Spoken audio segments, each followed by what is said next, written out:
Olá pessoal, continuando falando sobre esse livro aqui, do Edmund Wilson, Os Manuscritos do Mar Morto.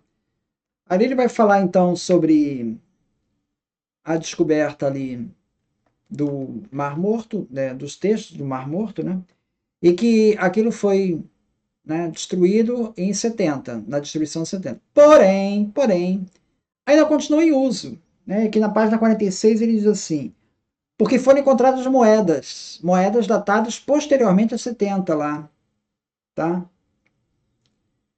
Os romanos devem ter permanecido em Qumran pelo menos até boa parte do reinado de Tito, algo em torno de 79, como demonstram três moedas com a inscrição Judéia Capta, Judéia Capturada, já depois de 70. Explica a presença desse posto romano o fato do local do mosteiro permitir uma visão do litoral desde a embocadura do Rio Jordão até Ransfesca e da metade setentrional do mar. Então era estratégico ali, dá para ver coisas. Então, o que indica que as ruínas de Qumran foram usadas novamente durante a segunda revolta judaica, lá por volta de 130, são as moedas desse período. 10 dessas moedas foram encontradas no subterrâneo da torre. Os ocupantes do edifício, fossem quem fossem, haviam fechado toda a face sudeste. O prédio mudou de função. Já não abriga os serviços gerais da comunidade organizada, apenas serve de moradia para um grupo limitado de pessoas que se alojam nos pequenos aposentos para assar seu pão no forno, protegendo-se dos ataques, e mantém um posto de vigia na torre. Quando os romanos reprimiram essa segunda revolta, ali de Bar Corcba, em 132, o edifício foi abandonado para sempre. As duas moedas árabes e as três bizantinas encontradas na superfície devem ter sido deixadas por viajantes que ali acamparam. Não sabemos o que aconteceu com os essênios.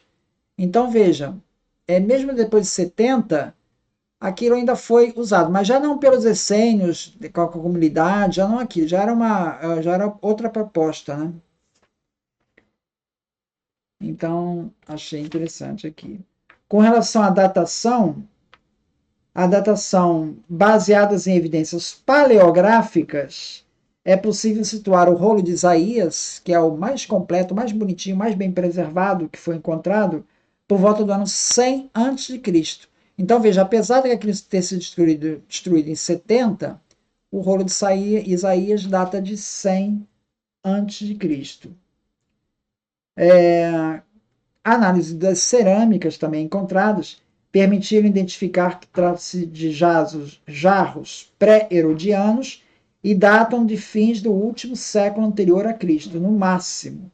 E com os testes de carbono 14, que foram aplicados aos invólucros de linho, abriram um leque de possibilidades entre 168 a.C.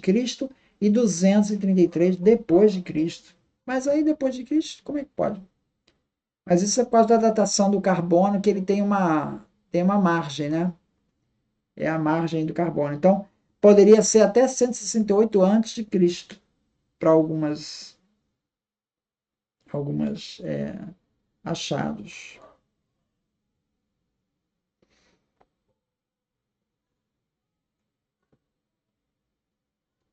Ali ele fala, textos antigos mostram que os essênios se consideraram reformadores, e esses fragmentos descrevem um conflito com os sacerdotes oficiais de Jerusalém, que resultou, segundo fato a destacar, uma migração da seita para Damasco. Segundo o padre Devaux, tal migração pode ter motivado o abandono do mosteiro no inexplicado período de 30 anos. A discrepância entre o nome dado ao grupo dissidente pelos autores que descreveram sobre ele e o nome que os próprios membros do grupo se deram, tem sido explicadas pela teoria de que só os estranhos chamavam tais membros de essênios. Então, esse nome essênio, ele era dado pelos outros, não entre eles. Entre eles não se denominavam dessa forma. Então você vê que existe uma crítica ao sacerdote do templo e também uma crítica a Roma. Tudo parece aplicar-se melhor aos romanos do que a quaisquer outros. Quando eles se referem aos Quitim. O desaparecimento sucessivo dos líderes bem poderia descrever a situação que prevaleceu durante as guerras civis, quando cônsules e generais eram substituídos constantemente. O fato de que os Quitim devoram todas as nações como uma águia também condiz com os romanos, que levavam uma águia nos seus estandartes. E confirmaria a identificação do costume atribuído a este inimigo de sacrificar as suas insígnias. Embora os estudiosos não sejam unânimes em identificar os Quitim com os romanos, parecem confirmar essa hipótese as conclusões a que chegou o general Iadin num estudo sobre a Guerra dos Filhos da Luz. Ele acredita que algumas armas atribuídas aos inimigos correspondem às espadas curtas dos romanos e que muitos detalhes militares da luta descrita nesse rolo, na Guerra dos Filhos da Luz, só podem referir-se ao período de Júlio César.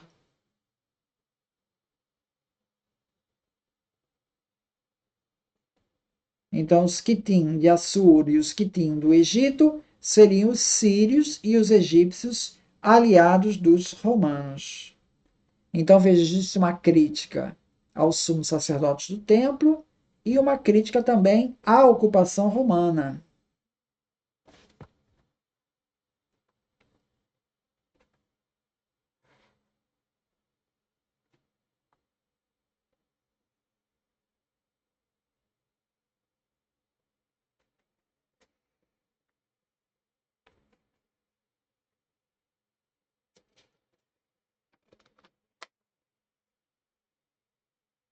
Aí nos textos, então, ele vai fazer referência ao mestre da retidão, pode tratar-se de um título genérico conferido a uma sucessão de messias.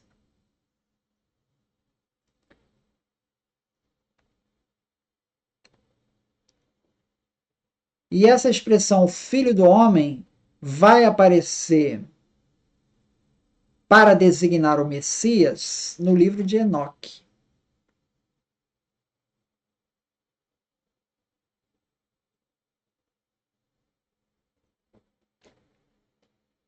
Então, essas referências já vão aparecer ali nos textos judaicos de filho do homem, né?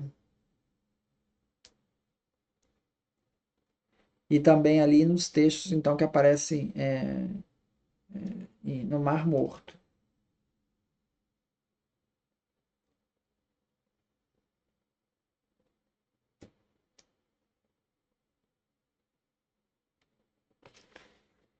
Depois ele faz uma ligação também com a Didaquê, porque a Didaquê ela fala tal as duas vias de caminho, né? E isso parece ter uma influência judaica, especificamente dos essênios. Hoje, contudo, resta pouca dúvida quanto à fonte não só das duas vias, como também da segunda parte da Didaquê, que é o Manual de Preceitos Eclesiásticos.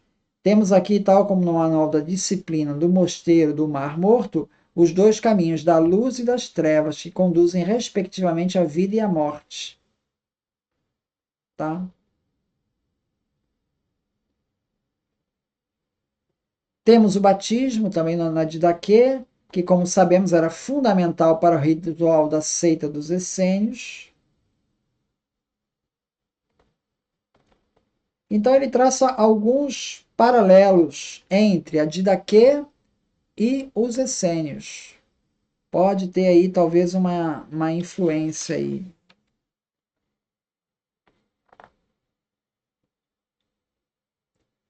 As semelhanças entre o Manual da Disciplina dos Essênios e a Didaquê foram cuidadosamente levantadas por um padre canadense, Jean Paul Audet.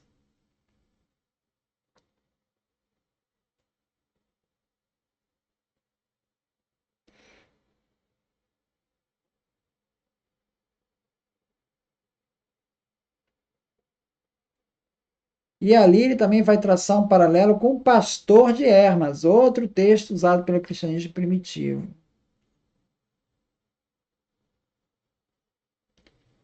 Audet relê o Pastor de Hermas à luz dessas recentes descobertas.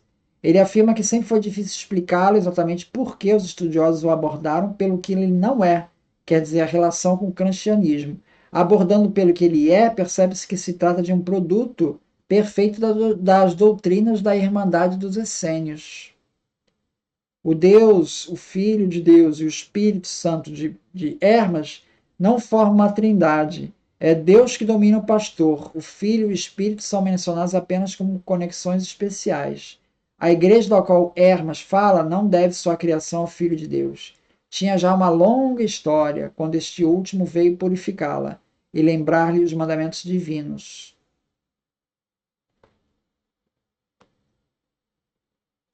Então existe aí em Pastor de Hermas uma tradição judaico não cristã, uma tradição judaica de um tipo específico que agora se tornou reconhecível pela primeira vez com os manuscritos do Mar Morto.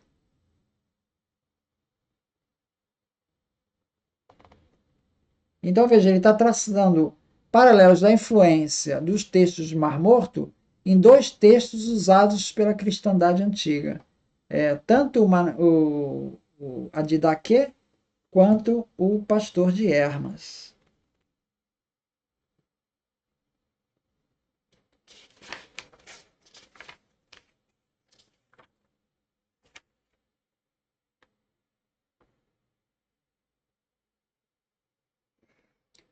É isso, muito obrigado então.